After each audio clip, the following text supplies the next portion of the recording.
প্রত্যেক ফরজ নামাজের পর কি হাত তুলে দোয়া করা বাধ্যতামূলক বা জরুরি? প্রত্যেক ফরজ নামাজের পর প্রিয় নবী সাল্লাল্লাহু আলাইহি সাল্লাম অনেকগুলো দোয়া পড়েছেন, অনেকগুলো জিকির করেছেন, সেগুলো পড়াটা সুন্নাহ।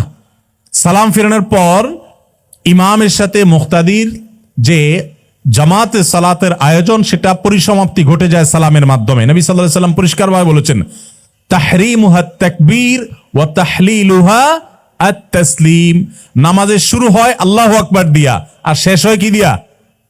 আসসালামু আলাইকুম ওয়া রাহমাতুল্লাহ দিয়া নামাজ শেষ।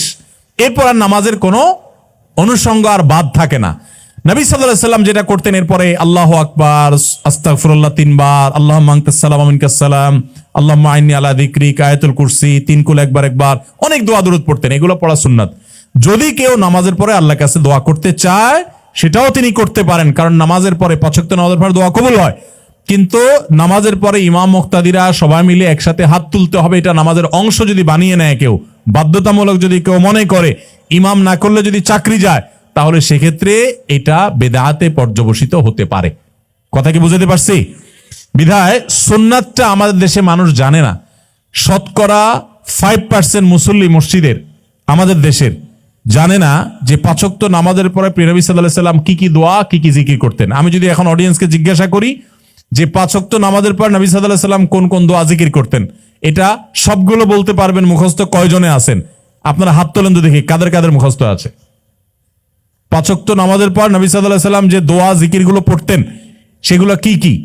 সবগুলো মুখস্থ আছে এরকম? সবগুলো বলতে আসি 7-8টা মুখস্থ আছে যাদের, হাত তোলেন দেখি। দেখেন মাত্র 1-2টা হাত উঠছে। সুন্নাতটা আমাদের চর্চা নাই, জানাশোনা নাই। আমরা সুন্নার ব্যাপক প্রচলন দেব ইনশাআল্লাহ। আল্লাহ তৌফিক দান করুক। করবেন তো ইনশাআল্লাহ? এরপর প্রশ্ন হলো, শুক্রবারে জুমার নামাজের পূর্বে দীর্ঘ বয়ান করে নামাজ এবং খুতবা সংক্ষিপ্ত করা কতটুকু সুন্নাহ অনুযায়ী? দেখুন, অনেক ইমাম সাহেব এই ভুলটা করেন যে বক্তব্য ঠিক মতো দিচ্ছেন, ঠান্ডা মাথায় দিচ্ছেন, কিন্তু নামাজটা তাড়াহুড়া করে পড়াচ্ছেন, খুতবাটা হুলস্থুল করে দিয়ে দিচ্ছেন। যেটা জুমার মূল জিনিস, সেটাকে হুলস্থুল করে দেওয়া যাবে না, বরং সেটাকে ধীরস্থিরতার সাথে সুন্দরভাবে দিতে হবে। আমি একটি ইউনিয়নের দায়িত্বে রয়েছি, আমার কাছে টিআর কাবিলা এরকম প্রজেক্ট আসে। আমার কথা হলো, এ সকল প্রজেক্ট থেকে কি মসজিদ, স্কুল, মাদ্রাসা দান করা জায়েজ হবে কিনা জানালে উপকৃত হব।